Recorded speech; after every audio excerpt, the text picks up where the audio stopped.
Ya. ¿Ya? Sí.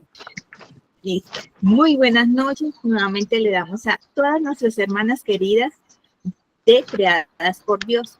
Con gozo le damos la bienvenida a un nuevo taller. Gloria a Dios por reunirnos. Tenemos esa gratitud con el Señor porque Él nos sigue guiando en el conocimiento de su palabra. Y cada lunes, cada día que nos reunimos, somos edificadas como mujeres que deseamos glorificarle al Señor en todo. También doy una bienvenida a nuestro querido maestro, hermano Kelson González, desde El Salvador, quien con disposición, amor por la enseñanza, nos acompaña una vez más para compartir un tema muy fundamental, profetas predictivos. Gracias, hermano, por su servicio constante al Señor, por aceptar siempre nuestras invitaciones con alegría y con entrega. Que Dios lo siga utilizando en su ministerio. Y también le quiero dar una bienvenida a las nuevas hermanas que nos acompañan por primera vez y a quienes verán esta enseñanza en diferido por radio Entre Cristiano en el canal de YouTube. Que la palabra también llegue a sus corazones y que sea de bendición. Así pues, entonces iniciamos este tiempo en oración, dirigiéndonos con toda la reverencia a nuestro Padre, a través de su amado Hijo, nuestro Señor Jesucristo, y que por medio de su Santo Espíritu nos guíe. Entonces, oremos, hermanas. Padre bueno, Dios Santo, justo, nos acercamos a usted con toda humildad y gratitud, mi Señor, reconociendo que por su gracia podemos reunirnos esta noche, Señor, para escudriñar su palabra. Gracias por concedernos este privilegio a nosotros, a través de tus escrituras, Señor, revelarse, y por darnos un corazón deseoso de conocerle más cada día y profundamente, Señor. Gracias, Padre, también le damos por la vida del hermano Kenson.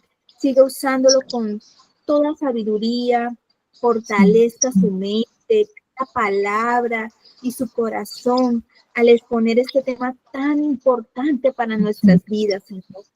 Rogamos que su espíritu nos ilumine, nos corrija, hasta nos consuele, Señor, y nos transforme para que podamos vivir vidas piadosas en este mundo, firmes en la fe y obedientes a su voluntad, Señor.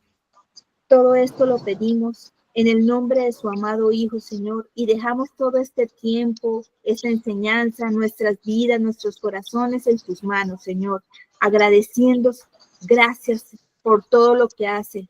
Asimismo queremos glorificarle y exaltarle esta noche su nombre, al único digno, quien lo merece, al Dios que está en los cielos, al Dios que vive en cada corazón.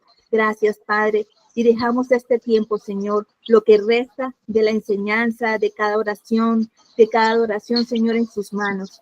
En el nombre del Padre, del Hijo y del Espíritu Santo. Amén. Amén. Bien, mis hermanas, tenemos el privilegio nuestro. Amén. Tenemos el privilegio de tener al profesor, el maestro hermano Kelson González, desde El Salvador. Ya lo conocemos, gracias a Dios que siempre, como dije al principio, siempre nos acepta nuestra invitación. Y hoy un tema muy fundamental para nuestras vidas, que son los profetas preexílicos, ¿no? Vamos a mirar también cómo el Señor, a través de estos hombres, nos daba este mensaje, que también es justo para que así como ellos escucharon la voz, nosotras hoy también a través de su palabra escuchamos, como estábamos comentando al inicio entre bambalinas, decíamos eso, que ya tenemos todas en nuestras Biblias y el Señor nos habla a través de ella. Entonces no le quito más tiempo al profesor, el espacio es todo suyo. Bienvenido, profesor, a Creadas por Dios, a esta casita que siempre es suya. Amén. Es un privilegio, hermanas, estar con ustedes de nuevo por acá. La verdad es que siempre es un gozo, es un honor y también una gran responsabilidad poder compartir con ustedes a través de este medio, y sean todos pues bienvenidos, como le decía nuestra hermana Mónica. La verdad es que Dios es bueno y misericordioso, que nos permite estar compartiendo. Como bien decía nuestra hermana, este tema es muy importante. Voy a compartir pantalla. Creo que estoy compartiendo. Creo que sí. Bien. Este es un tema muy importante, pero quiero antes de todo quizás contextualizarnos un poco. Cuando nosotros nos acercamos al tema de los profetas preexílicos o de los profetas como tal, nos estamos acercando a un tema bastante amplio que de hecho creo que más de algunos de nosotros sabe que esto pertenece a un estudio del Antiguo Testamento, ¿no? Es un recorrido panorámico e incluso puede ser específico por cada profeta que vamos a mencionar en esta ocasión. Por lo tanto, ustedes, mis hermanas, como también aquellos que nos están sintonizando, eh, llegarán a la idea de que esto es como un acercamiento eh, introductorio, pero también a la vez nos sirve como un catalizador para nosotros acercarnos a estos temas y poder así llevar un marco de referencia a la hora de estudiar los profetas preexílicos. Dicho esto, quiero que nosotros podamos visualizar lo que es el contexto histórico de los profetas preexílicos. Bien, pero antes de todo, puede ser que alguien se pregunte a qué nos referimos con exilio, ¿no? ¿Por qué mencionamos la palabra exilio? Desconozco y me disculpo si antes ya estudiaron o ya tuvieron la oportunidad de acercarse a los profetas posexílicos o a los exílicos como tal. Pero cuando hablamos de exilio nos referimos cuando Israel es llevado en cautiverio a Babilonia, este momento tan triste, tan bochornoso, podríamos decir también, pero que a la vez era parte del juicio de Dios para que Israel pudiera comprender, pudiera ver la mano de Dios y pudiera recordar el pacto que Dios había hecho con ellos. Entonces, cuando hablamos de exilio, es ese momento histórico cuando es cautivo, ¿no? Y recordemos que Israel se divide en dos reinos, el reino del norte, que es Israel como tal, y el reino del sur, que es Judá. Esto ocurre aproximadamente en los siglos 9 a siglo 7 antes de Cristo, donde vemos esta división donde es un movimiento geopolítico, ¿no? Recordemos que Israel es un territorio que ha tenido grandes choques geopolíticos desde los inicios, desde allá de Jacob y Esaú. Vemos que hay una antagonía, ¿no? Entre diversos pueblos. Y ahora, justo ahora, 23 de junio, estamos viendo también estas antagonías o estas disputas entre pueblos cercanos o incluso dentro del propio Estado de Israel. Ahora, ¿qué es lo que estaba ocurriendo? ¿Qué es lo que ocurría en este momento que surgen los profetas preexílicos o que Dios levanta a estos hombres? Había una crisis espiritual, había idolatría, había injusticia social también. Cabe mencionar que Israel continuamente su pecado estaba delante de Dios. Israel no era, hablando en el sentido propio, no era un pueblo especial, no era un pueblo mejor que cualquier otro, era un pueblo cualquier otro de las naciones, pero que Dios en su bondad, Dios en su pacto, levanta este pueblo para poder ser de bendición a las naciones. Sin embargo, este pueblo era desobediente, era duro de cerviz y lo veíamos allá en los jueces también como continuamente, después de que Josué muere, este pueblo cae en la idolatría y ahora también con los profetas vuelven a la idolatría. Durante los libros de Crónicas y Reyes van a la idolatría. O sea, Israel tenía ese problema que todos nosotros tenemos y es el problema del pecado. O sea, no son muy distintos a nosotros, no han sido muy distintos a nosotros y por eso estas cosas están escritas para que nosotros tomemos ejemplo y veamos cómo la gracia de Dios y la misericordia y la justicia de Dios se manifestó en aquellos y cómo también ahora por medio de Cristo se manifiesta a nosotros.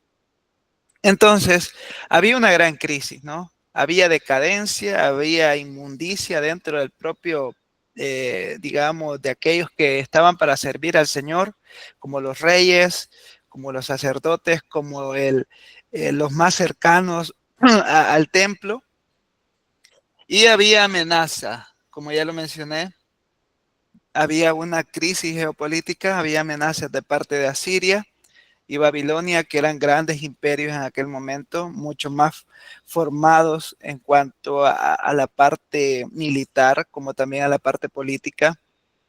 Estamos hablando de naciones que conformaban grandes gremios de grupos sociales, por decirlo así, o pequeños grupos estratégicos, o pueblos o ciudades estratégicas. Y por supuesto Israel, si bien era cierto que es un pueblo bastante diestro en lo bélico, no contaba con los números o no contaba con las armas para poder enfrentarse a estos imperios que obviamente, como la historia lo demuestra, subyugaron a Israel en su momento.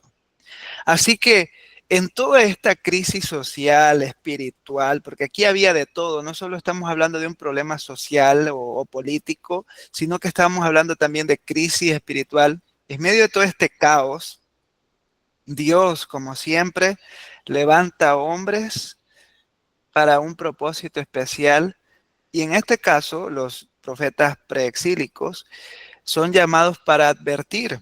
O sea, todavía no estaba ocurriendo el castigo, el exilio, ¿no? El ser llevados cautivos. Y entonces, ¿qué están haciendo estos profetas? Diciéndole al pueblo de Israel: arrepiéntanse, vuelvan a Dios, vuelvan al pacto de Dios, vuelvan al Dios del pacto. Vamos, miren a Dios, miren lo que el Señor hizo allá en el antiguo tiempo, cómo los rescató, cómo los amó, cómo los preservó.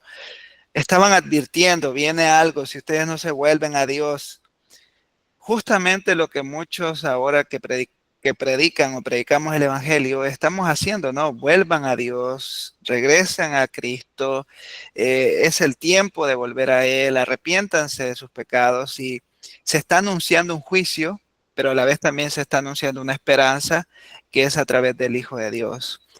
Entonces estos profetas no fueron bien recibidos, no fueron aplaudidos, porque estos no eran profetas de azúcar como los que encontramos ahora en día, que se autodenominan profetas, dando palabras de coaching emocional o de coaching empresarial o de desarrollo personal. No se inventaban profecías como los profetas de azúcar de este tiempo que le dicen a cualquiera: yo veo aquí a una persona que tiene problemas, y este tipo de profecías genéricas que tan frecuentemente hemos escuchado, tristemente, ¿no? Las hemos escuchado, y que solo avergüenzan y solo pisotean el poder de Cristo, el poder del Espíritu Santo dentro de la iglesia, y la efectividad de la palabra de Dios, que bien dijo nuestra hermana al iniciar esta reunión, que tenemos la palabra profética más segura, y es la escritura como tal, que es inspirada por Dios, viene de Dios para nosotros y que cumple el propósito de Dios en nuestras vidas. Entonces, es necesario brevemente considerar lo que es un profeta dentro del marco bíblico, porque podríamos tener una idea a lo mejor un poco distorsionada por los neoprofetas de nuestra época. En aquel momento, en el marco de las Escrituras, un profeta es un portavoz autorizado de Dios. Es decir, este hombre no se levantaba porque le dio la gana, porque tuvo un mal sueño, una mala digestión nocturna y se levantó con un sueño traslúcido de querer anunciar cosas que él vio por ahí mientras estaba dormido. No, es un hombre que tuvo un encuentro con Dios, tal como Moisés, tal como Noé, tal como Amós, todos estos hombres que escucharon la voz de Dios, y por ello dice, y por eso la frase clave de los profetas en el antiguo pacto era la siguiente, y es: así dice Jehová, o así dice Dios, porque ellos habían escuchado la voz de Dios y hablaban por Dios, o sea, llevaban el mensaje de Dios. No era algo que ellos inventaban, transmitían la voluntad divina, hablaban lo que Dios les había dicho que hablasen. Entonces, cuando nosotros contrastamos esto, nos damos cuenta que los profetas de ahora en día, los que se llaman profetas a sí mismos, Son personas que inventan cualquier cosa, hablan profecías genéricas, no son específicas, no se cumplen, y esto es muy importante porque tiene que cumplirse. Y por último, son profecías que no tienen un porqué en el reino de Dios, un para qué, ¿no? Sino que son cosas muy triviales en ocasiones. Tanto así que han habido neoprofetas en nuestra época que han predicho sobre encuentros de fútbol, sobre mundiales, diciéndole a las personas tal equipo, tal nación va a ganar y resulta que al final gana otra nación. Entonces, estas profecías falibles e inventadas en muchos casos únicamente traen confusión a las personas porque distorsionan el concepto de profeta y de la profecía como tal.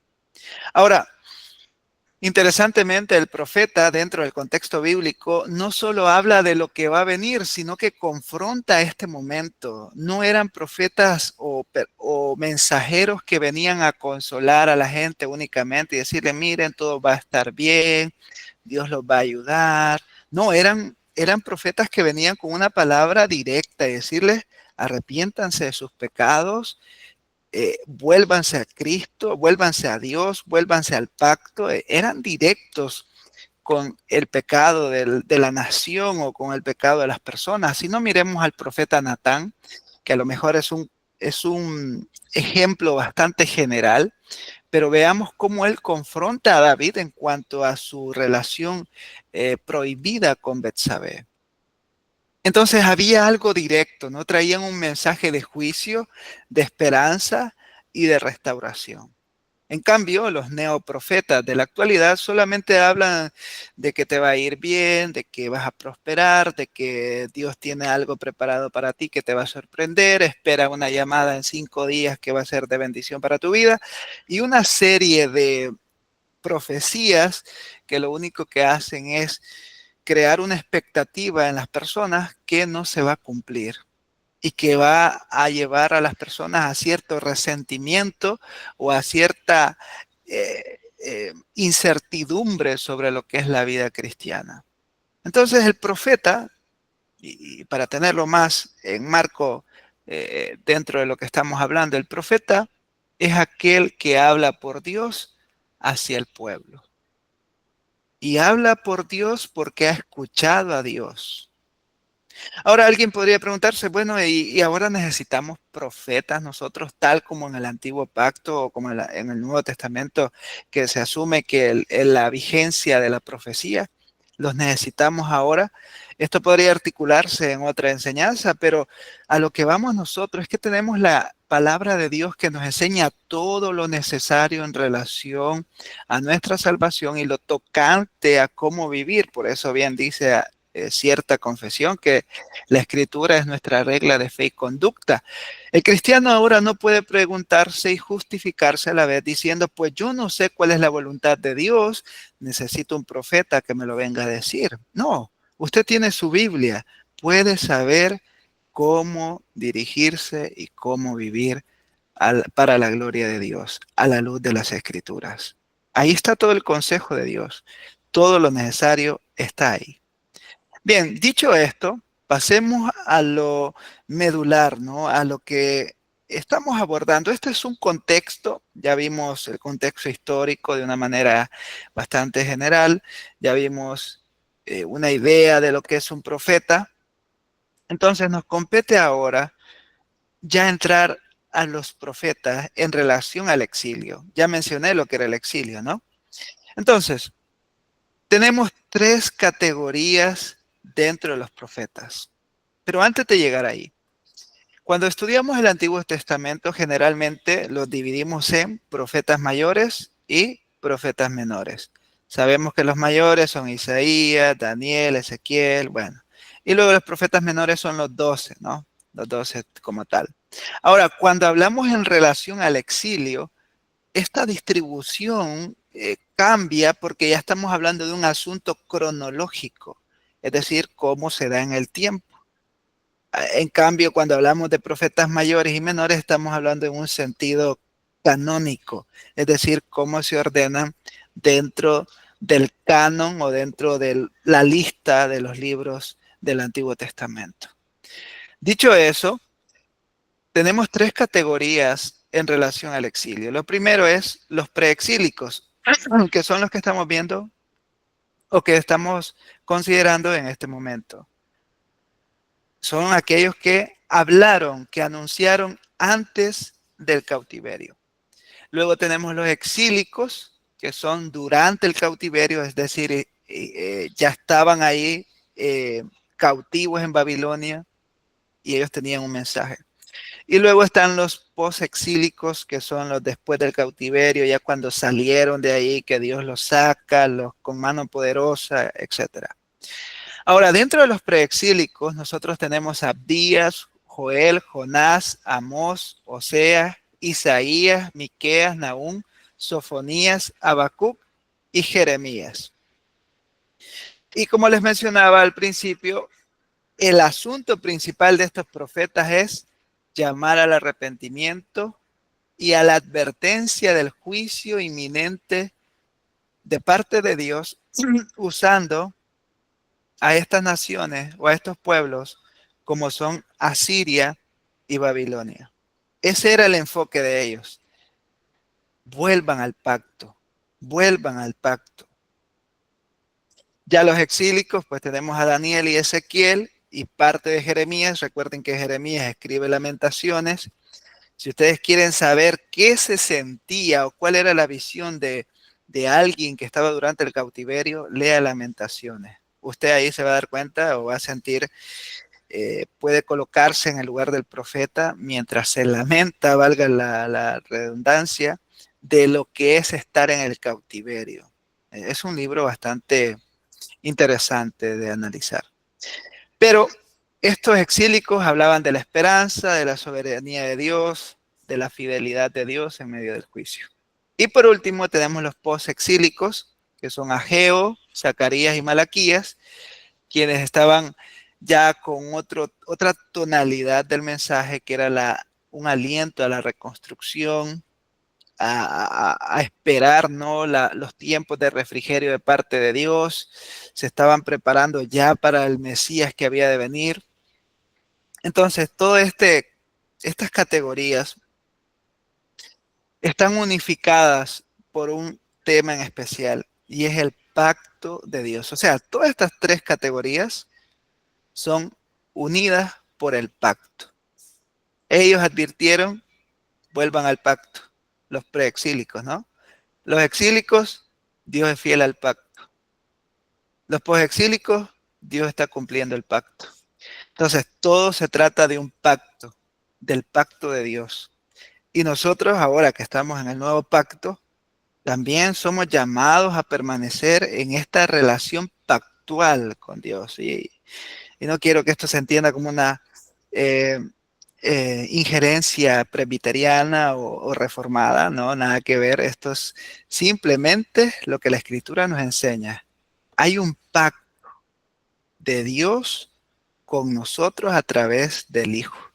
Y es algo que salió de Dios, no de nosotros, no de nuestra voluntad. Es Él el que se dispone a entrar en una relación de pacto con nosotros. Bien, entonces tenemos el tema que unifica a los profetas y tenemos cómo se dividen estos profetas en relación al exilio.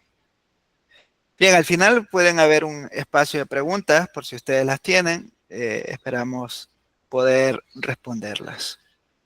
Continuando con esto, nos llama la atención entonces, ¿qué hablaban estos profetas, no? Porque si ya tenemos que están estas categorías preexílicos, exílicos y posexílicos, entonces, particularmente, ¿qué hablaba cada profeta?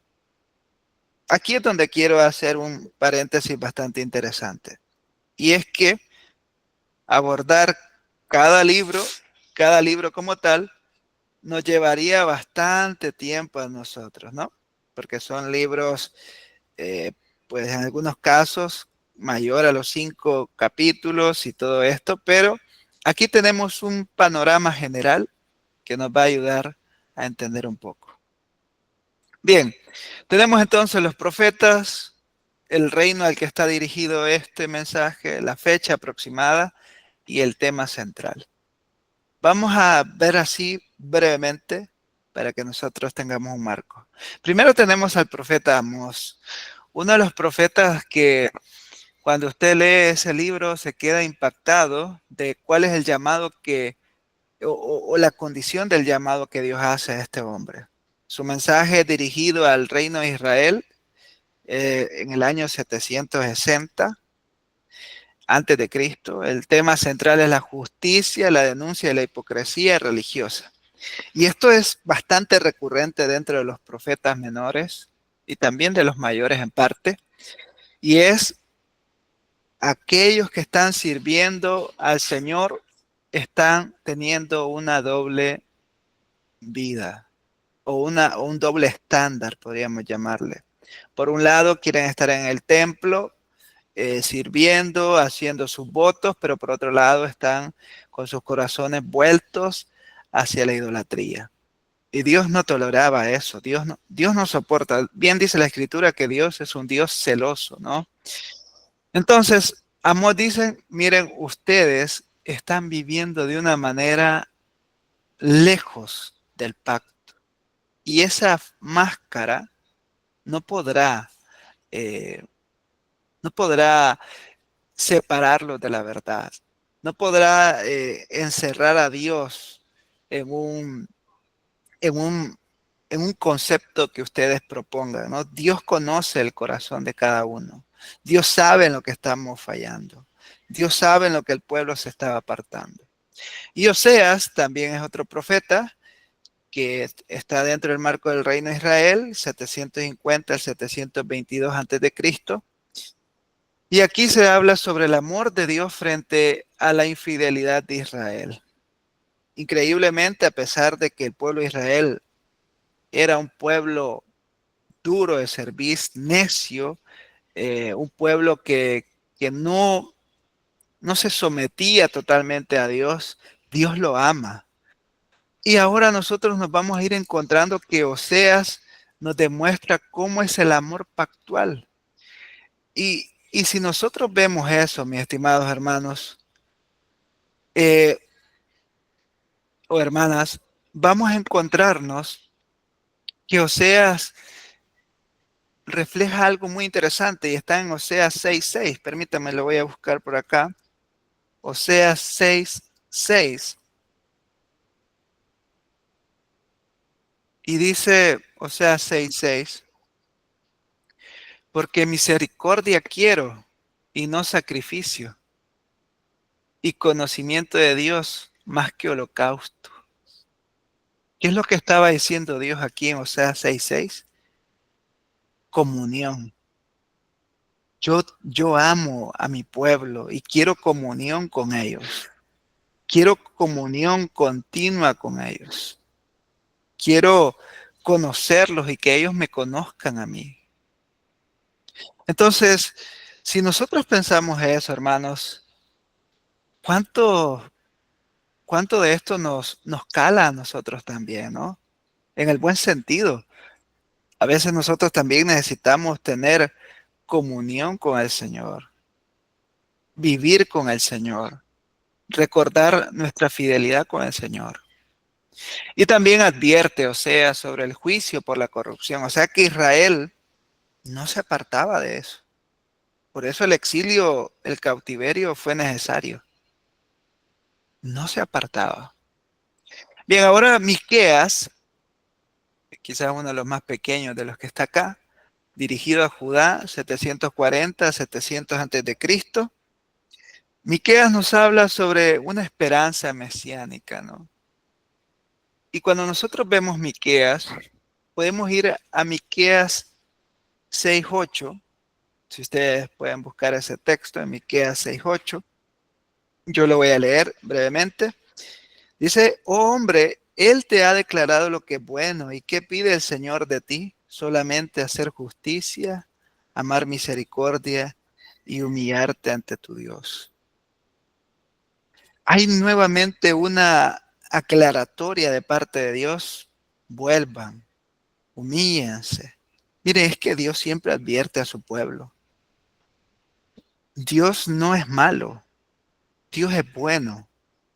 Y Dios siempre está advirtiendo en amor, regresen, vuelvan, arrepiéntanse. Por eso nosotros predicamos el Evangelio, por eso escuchamos el Evangelio, porque a veces también nosotros necesitamos volver, porque nos separamos, nos extraviamos unos momentos, nos extraviamos instantes y el pastor, el buen pastor, tiene que salir a buscarnos con la vara y también con, eh, no sé, con algo más durito, algo que nos golpee un poco para que entendamos, para que volvamos. Entonces, con el callado, ¿verdad? Jalarnos un poco para regresar al camino. Hermanos, Dios siempre está llamando a su pueblo. Miqueas capítulo 6, versículo 8. Miqueas capítulo 6, versículo 8. Dios siempre está llamando a su pueblo. Y esto está reflejado en el libro de Miqueas. Hay esperanza, pero también hay un llamado ante la corrupción. Luego tenemos Isaías, que es el profeta preexílico más amplio. De hecho, los que han estudiado Isaías dicen que este libro se divide en dos grandes tomos y que puede ser estudiado de esa manera. Nosotros pues aquí solo estamos haciendo un panorama y escribe hacia Judá en el año 740 y 180 a.C. El tema central es la santidad de Dios, el juicio, porque este profeta sí habla de juicio, pero de manera directa, tajante. Si ustedes leen a partir del capítulo 10 al capítulo 40, si no mal recuerdo, juicio, juicio, juicio, juicio. Y luego habla sobre la restauración de Israel, de que será levantado, del gozo del siervo de Jehová, etc. Bien, entonces Isaías también, y hablando de la restauración, encontramos algo bien interesante y es Isaías 9:6. Isaías 9:6. Lo voy a leer así, parafraseadamente. Dice, porque un niño nos es nacido, hijo nos es dado, y se llamará su nombre admirable, consejero, Dios fuerte, Padre eterno, príncipe de paz. Encontramos ahí un anuncio mesiánico de Cristo. Los profetas ya estaban anunciando, por eso dice en Primera de Pedro que ellos hablaban de algo que estaba por venir. Los profetas anunciaban a Cristo y saludaban de lejos la esperanza del Cordero de Dios. Entonces Isaías trae mucho, mucho sobre la restauración en el Hijo, en este caso en el Mesías, en el único y gran Salvador Jesucristo. Y los últimos tres profetas son más pequeños. Tenemos a Nahum, dirigido a Judá en el año 650 a.C. Nos dice aquí, juicio contra Nínive. Él está anunciando un juicio contra Nínive y Asiria. Nahum, a diferencia de los otros profetas, está resaltando que Dios ve el sufrimiento de Israel, pero también tiene un juicio para aquellos que amedrentan, ¿no? Que están ahí. Y en Nahum capítulo 1, versículo 7 dice que el Señor es bueno, fortaleza en el día de la angustia y conoce a los que Él confía.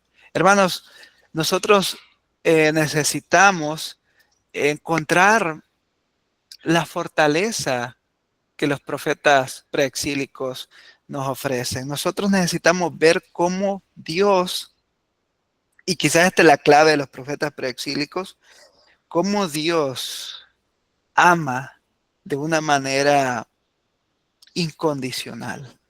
Ama de una manera incondicional porque Él podía enviar el juicio a Israel y sin advertencia y pues ustedes se lo merecen, tomen esto, pero Dios no es así.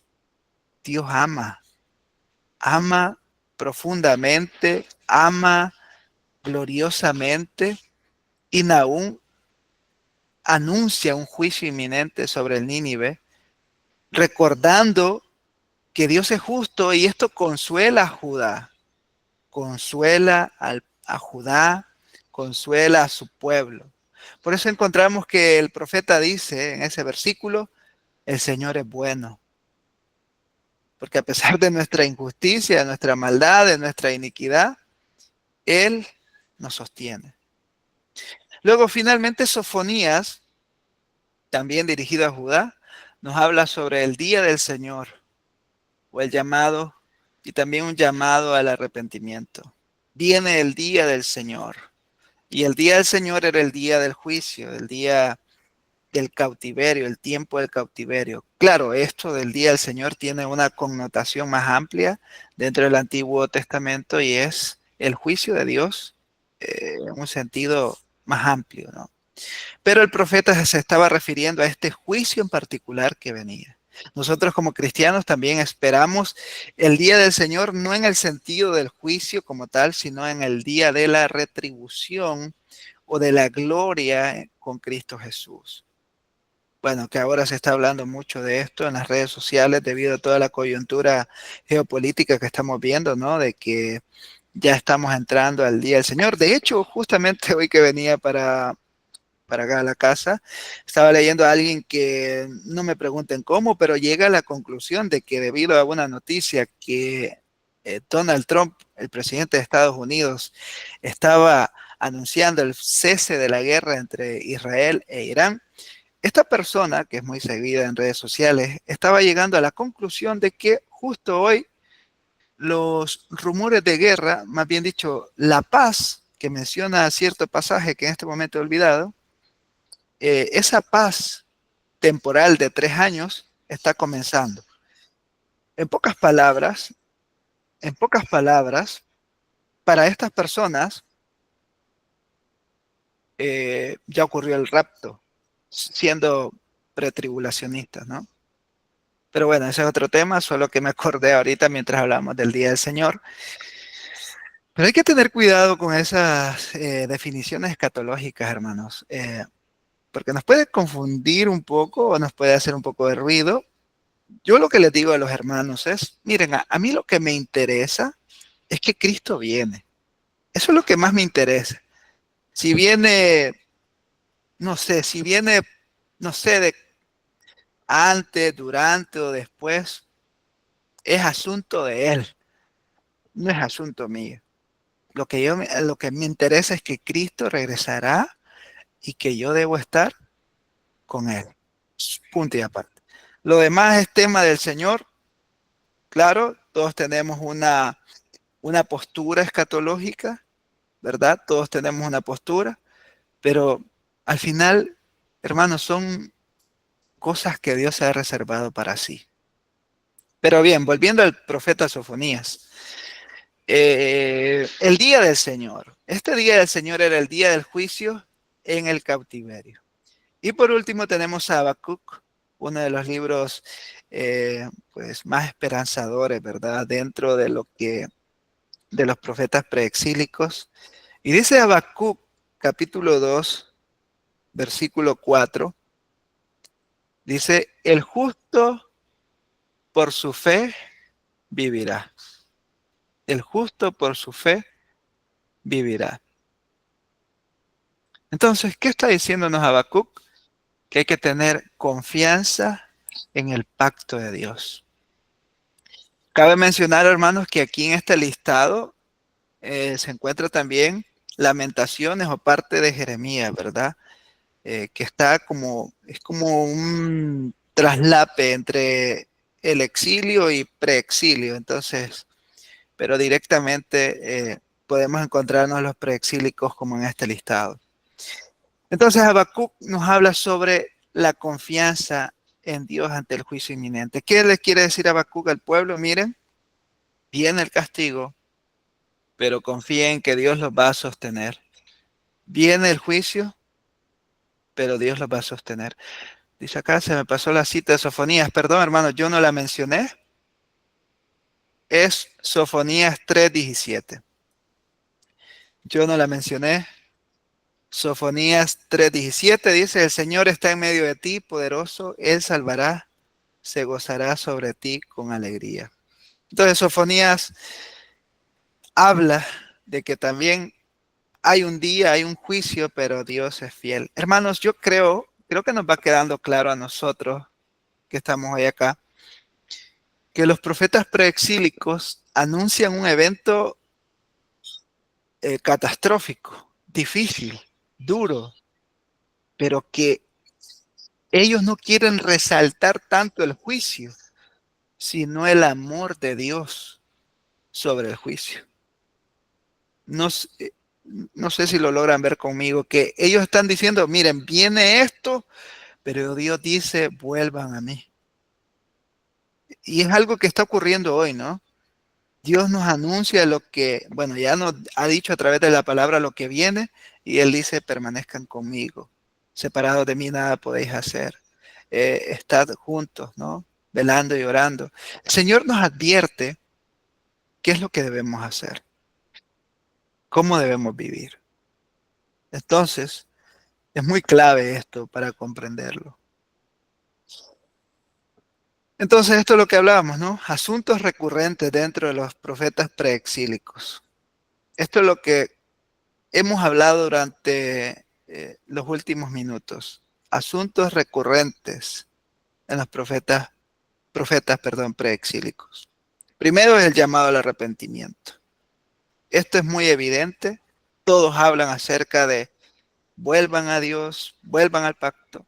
Y hay una condena explícita de la idolatría y de la corrupción. Los profetas no están jugando al profeta de azúcar, ¿no? De que voy a llevarme bien con todos. No, ellos tienen un mensaje de parte de Dios y lo van a decir. Esto es lo que está mal y es pecado. Pecado. Hermanos, la palabra pecado se ha desvirtuado bastante hoy en estas generaciones, ¿no? Lo hemos llamado falla. Si bien es cierto que etimológicamente la palabra pecado significa errar al blanco, pero cuando dentro del contexto teológico, el pecado es más que una falla, es una deshonra a la ley de Dios y al carácter de Dios. Entonces hoy le llamamos error, ¿no? Perdóname por mis errores, decimos a veces en nuestras oraciones, pero realmente es un pecado que transgrede la ley y el buen carácter de Dios. Y los profetas estaban ahí para decir, esto es pecado, esto es pecado. Y es algo que la gente no iba a aplaudir, hermanos. Hermanos, y hoy cuando nosotros escuchamos cuando hay unas predicaciones un poco doctrinales, un poco serias, un poco fuertes, la gente se perturba. No toda, pero hay gente que dice, esto no me gustó, como que no sentí el amor de Dios, como que no sentí. Y no estamos hablando de malos tratos, ¿no? No estamos hablando de señalamientos, sino de la exposición de la palabra. Cuando es una exposición que nos toca nuestro pecado, decimos como que esto no lo sentí muy bueno ahora, ¿verdad? Ajá. Los ayes no son bienvenidos, sí. Se van los amenes cuando toca la palabra nuestro pecado. ¿Ustedes creen que las entidades religiosas, que el pueblo de Israel estaba diciendo amén a los profetas? Posiblemente no, había disgusto, hermanos. Si con nosotros con algo que nos digan que no está bien, ya nos sentimos incómodos, ¿verdad? Si nos digan, mire, imagínese usted una visita, llega alguien a su casa y le diga, esas cortinas como que no están muy bonitas, usted, hermana o hermano. Ya ahí nos sentimos incómodos. Ahora imagínese que salga un profeta de Dios y nos confronte con realmente nuestro pecado interno.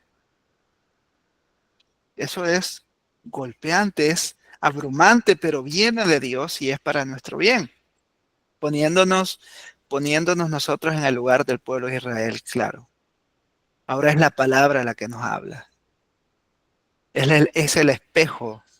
La palabra es el espejo donde podemos ver con nitidez, con claridad la condición de nuestro corazón. El cristiano que no lee la Biblia, que no estudia la Biblia, no sabe cómo está. Él dice que está bien. Él dice, estoy súper bien. Estoy de lo mejor posible. Estoy en el mejor momento de mi vida. Pero si voy a la Biblia, ¿qué refleja la Biblia para mí? ¿Qué está diciendo la Biblia sobre mí? Sobre mi carácter, sobre mis pensamientos, sobre mis actitudes.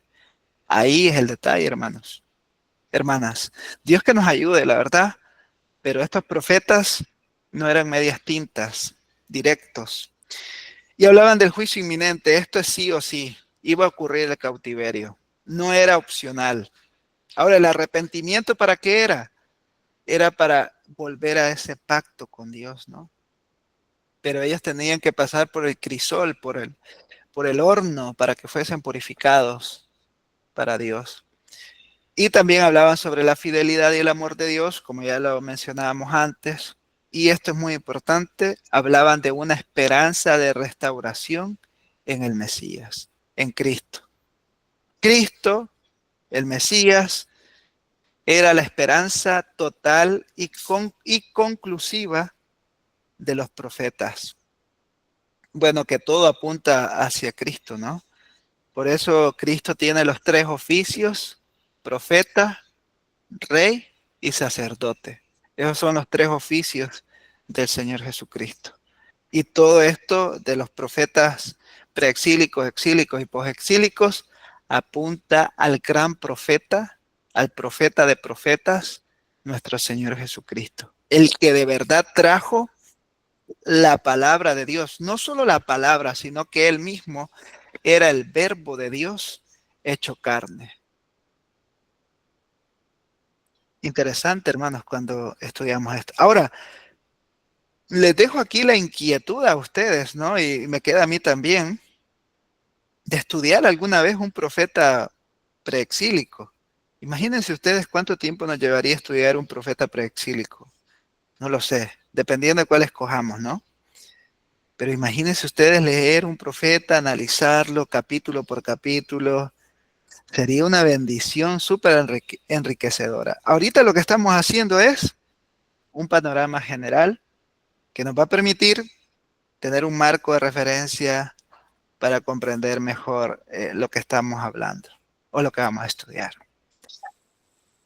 Bien, entonces hemos visto un poco de contexto histórico, hemos visto qué es un profeta, hemos visto las categorías de los profetas en relación al exilio, hemos considerado las temáticas principales de cada profeta preexílico, como también los asuntos recurrentes de cada, o más bien dicho, de esta categoría llamada profetas preexílicos. Ahora nos compete considerar por último, bueno, sí, por último, ¿cuál es la aplicación para nosotros? Porque muy bonito lo que hemos visto, pero ¿qué nos llama a nosotros eh, los profetas preexílicos? Bien, primero, Dios sigue demandando justicia y fidelidad.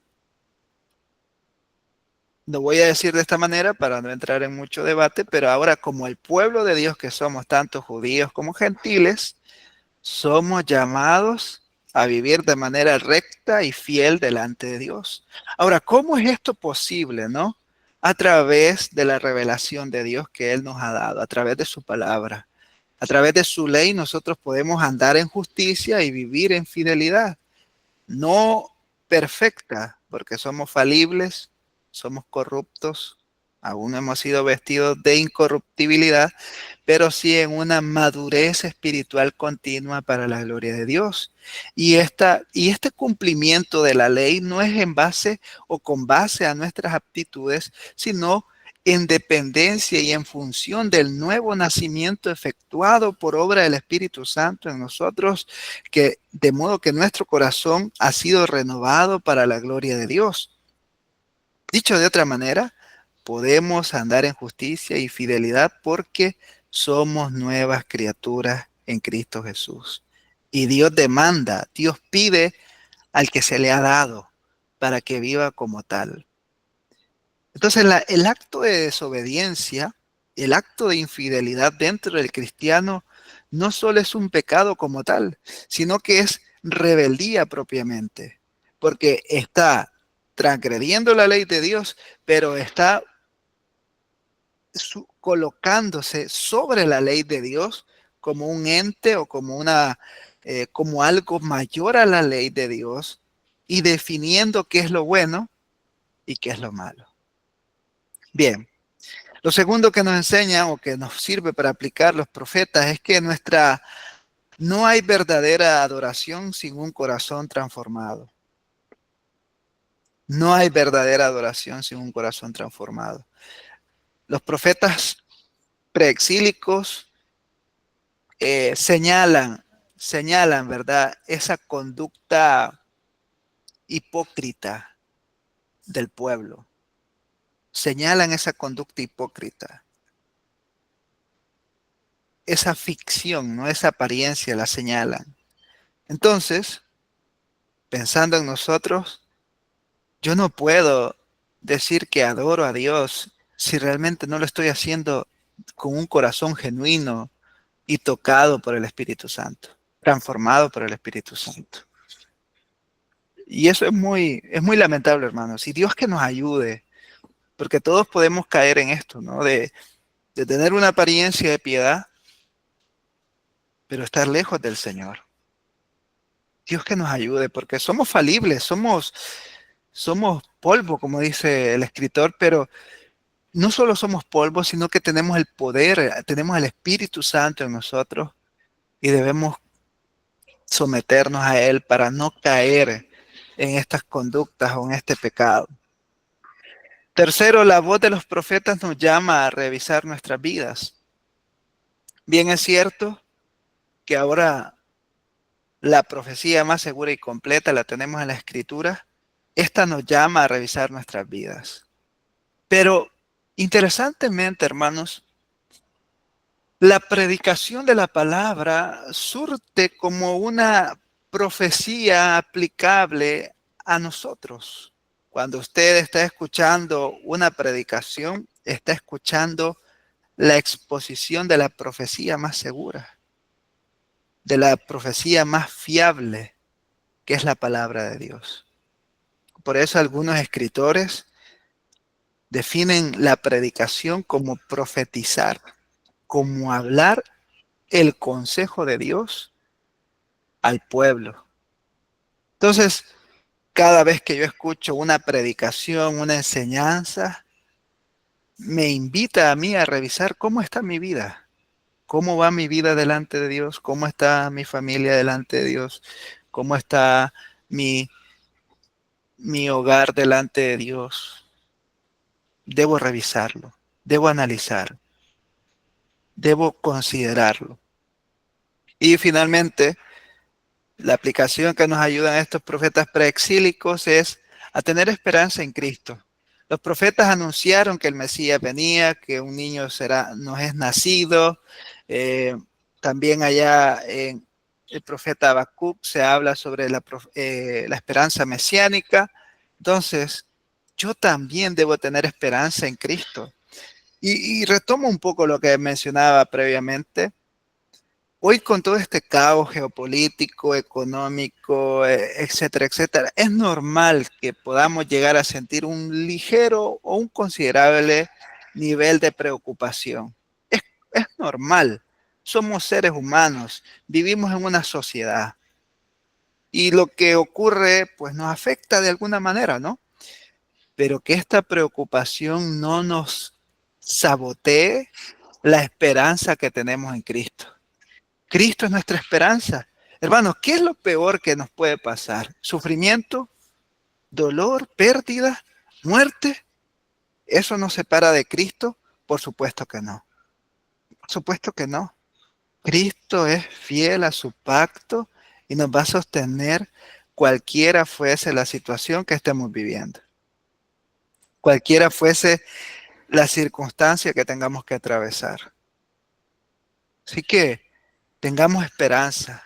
En Él se han cumplido y se cumplen todas las promesas de Dios para nosotros. De esta manera, hermanos, los profetas preexílicos fueron testigos fieles en tiempos de decadencia. no fueron hombres de doble estándar, ¿no? De doble ánimo. Fueron hombres cabales, rectos, que hablaron lo que tenían que hablar y dijeron lo que tuvieron que decir. Vuelvan al Señor. Su mensaje sigue siendo actual para nosotros también, por eso deberíamos estudiarlos, ¿no? Deberíamos apartar ahí algunos días para estudiar un profeta preexílico. Y el mensaje era: escucha, oh Israel. ¿Y qué es lo que iba a escuchar Israel? El mensaje de Dios, la voz de Dios. Igual para nosotros hoy: escucha, oh iglesia, el mensaje de Dios. ¿Y cuál es ese mensaje que, que une todo? Es Jesucristo. Es Cristo, la esperanza anunciada. Es Cristo. Es lo único que necesitamos, hermano. Es lo único y lo más esencial. Por eso, eh, bien dice un catecismo, ¿no? Que el fin principal del hombre es glorificar a Dios y gozar de Él para siempre. ¿Y cómo cumplimos eso de glorificar a Dios y gozar de Él para siempre? En Cristo. Solamente en Él. Solamente Jesús, el Hijo de Dios. Por lo tanto, podemos unirnos y decir que gloria a Dios, gloria al Padre, gloria al Hijo y gloria al Espíritu Santo por los siglos de los siglos. Amén. Esto ha sido, hermano, lo que con la ayuda del Señor les quería compartir. Espero que de algún modo sea de provecho y les incentive a estudiar un poco más, a mí también, por supuesto, los profetas menores. Que Dios les bendiga. Amén. Profesor, muchas gracias, espectacular la enseñanza. No, estoy teniendo problemas de internet, no sé si me pueden escuchar bien. Sí, hermano. Profesor, bueno, lo siguiente. Bueno, ya hoy no tenemos a los profetas como Natán que confrontaron el pecado de David, pero tenemos al profesor Kenson que hoy en verdad sí, bueno, para mí en lo personal he sido bastante confrontada, sí.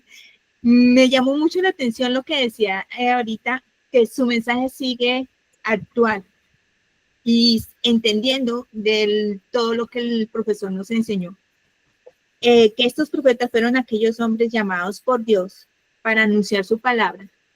Podemos ver que en verdad sí, es necesario, creo que es necesario, cosa que desafortunadamente en muchas congregaciones no tenemos esta enseñanza. Inclusive, profesor, yo creo que también compartirán esta idea de que muchas congregaciones de parte de nuestros maestros, pastores o líderes están en contra muchas veces de estos espacios virtuales, de estas enseñanzas, pero nos es necesario porque muchas veces, por ejemplo, no tocamos, no son tocantes estos profetas. Mire qué tan importantes son estos profetas exílicos, porque allí podemos también encontrar siempre el carácter de Dios, su santidad, su justicia, su amor eterno, como siempre nos lo recalcó el profesor. Y claro, obvio, nos reta, como nos decía, el profesor nos reta a vivir de hoy con una fe verdaderamente auténtica, con oídos atentos a la voz del Señor, aquí, en sus escrituras y que en verdad que todo esto nos lleve a un corazón rendido a Él.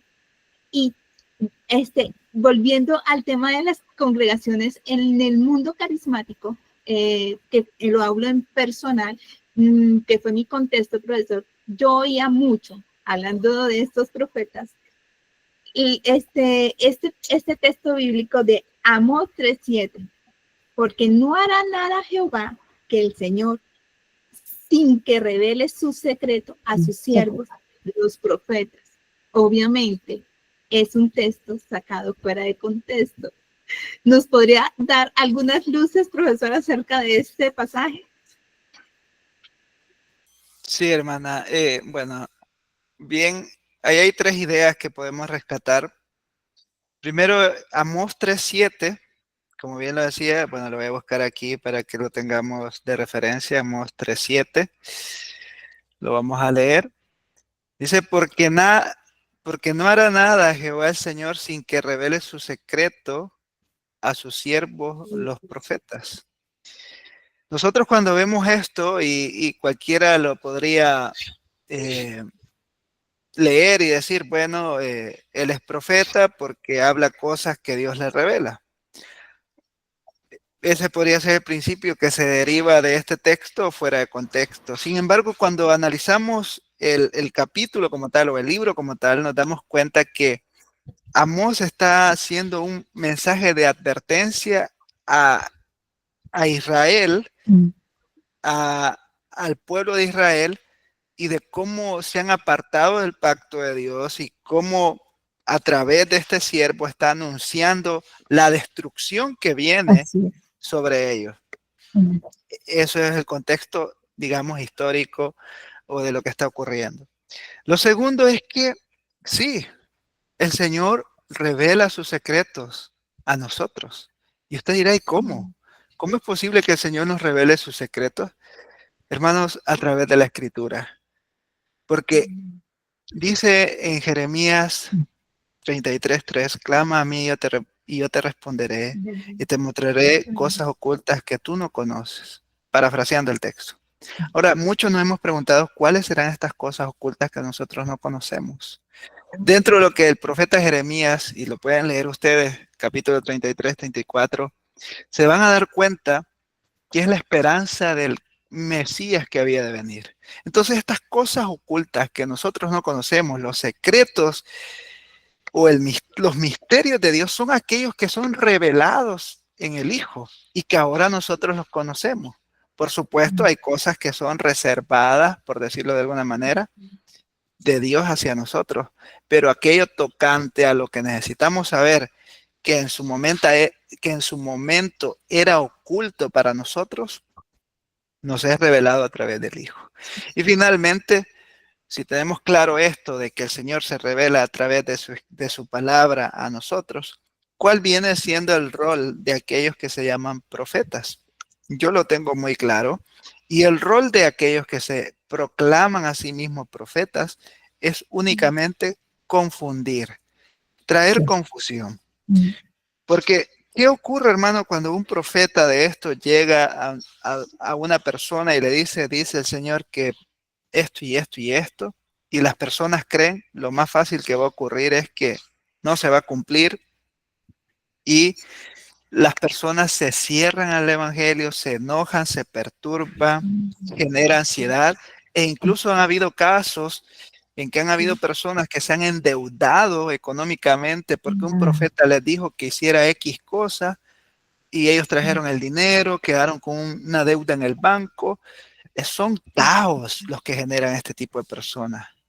Entonces, volviendo al texto, hermanos, el Señor sí se nos ha revelado su secreto, pero ahora ya no necesita a profetas como tal, sino que tenemos la Escritura, que ahí está todo el consejo de Dios, que es más amplio de lo que podríamos pensar para nuestra vida. Dios nos ayude, ¿verdad?, a leer la Biblia. Amén, así es. Gracias, profesor. De verdad, qué enseñanza tan espectacular, muy edificante. Sí. Hermana Maxi, tiene la manita alzada. Sí. Adelante, hermana. Sí, buenas tardes, Dios les bendiga. Yo quiero preguntar, ¿habrá alguna cita bíblica que nos indique que ya no existen los profetas? Porque a mí me pasó un caso donde un pastor en una reunión nos hizo una pregunta, la misma de ahora, ¿verdad?, que si existen los profetas, y yo dije no, y él dijo sí, que todos los que predican la palabra son profetas, y yo por falta de conocimiento, pues me tuve que quedar callada. Esa es mi pregunta, hermano Kenzo. Ok, hermana, sí, bueno, la pregunta es si ya no existen profetas, si hay un texto bíblico que lo fundamente. Y luego con el ejemplo, o más bien dicho, con la anécdota que usted nos relata, quiero decirle de entrada que el hermano que le respondió así no está del todo mal, o sea, está bien. Es decir, todo aquel que expone o predica la palabra está ejerciendo no el oficio de profeta, pero sí el ministerio profético, es compartir y anunciar la palabra. Ahora, vuelto a lo que se pregunta, ¿dónde yo puedo encontrar nosotros un texto que nos lleve a una deducción en cuanto a la continuidad del oficio profético? Porque hay que distinguir algo, hermanos. Quizás me voy a meter muy lejos aquí, pero hay que distinguir entre oficio y ministerio. El oficio es lo que vemos en el Antiguo Testamento, un profeta que era llamado a ser profeta. Y el ministerio es lo que vemos en el Nuevo Testamento, esos eventos donde había profecía, donde había palabra profética, que son complementarios uno con otro. Ahora, si nosotros vamos a Hebreos capítulo 1, versículo 1 al 2, usted se dará cuenta cómo el escritor, inspirado por el Espíritu Santo, encierra todo lo que estamos hablando aquí. Mire lo que dice acá el escritor en Hebreos 1, 1 al 2. Dice, Dios, habiendo hablado muchas veces y de muchas maneras en otro tiempo a los padres por los profetas, en estos postreros días nos ha hablado por el Hijo, a quien constituyó heredero de todo y por quien asimismo hizo el universo. O sea, Cristo es la revelación final y plena de Dios, ya que ellos estaban anunciando, hablaron, y ahora nosotros en Cristo hemos recibido toda la plenitud del consejo de Dios, toda la plenitud de la revelación de Dios. Es más, en Judas 1:3 dice que a nosotros se nos ha dado la fe que ha sido dada a los santos, una vez dada a los santos. O sea, que esta fe que está contenida en las Escrituras es lo que necesitamos, la revelación de Dios. Este tema da para más, ¿no? Porque es el tema continuismo versus cesacionismo, pero trataré de resumir todo lo que he dicho en lo siguiente, y es que si bien es cierto que no hay un texto que diga categóricamente ya no hay profetas, sí podemos entender que Cristo es la revelación completa y final de Dios, el Cordero de Dios, el Hijo de Dios, y que nosotros ahora ya no necesitamos una persona que ejerce el oficio profético porque ya no tiene una validez en relación al ministerio completo del Hijo, que es el sumo profeta, el sumo sacerdote y el rey.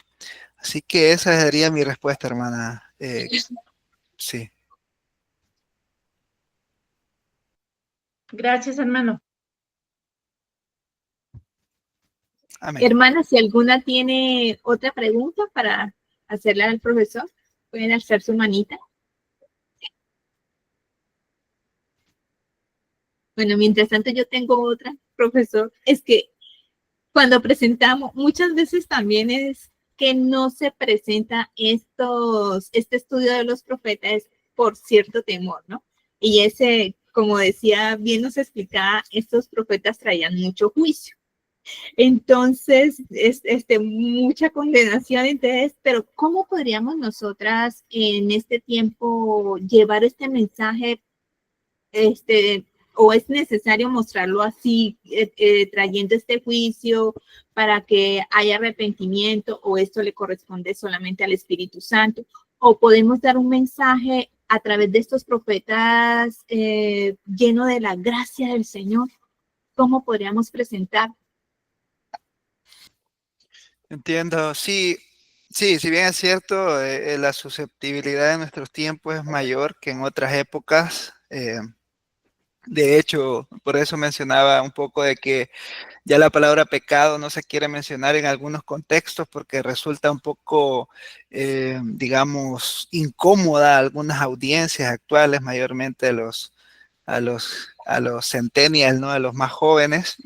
Pero, hermanos, nosotros creo que podemos combinar, ¿no? Podemos combinar lo que los mismos profetas preexílicos nos enseñan, y es la exposición de la mala noticia, podemos decirle, que hay un juicio, que hay condenación, y finalizar con la buena noticia. Hay gracia, hay salvación, hay esperanza.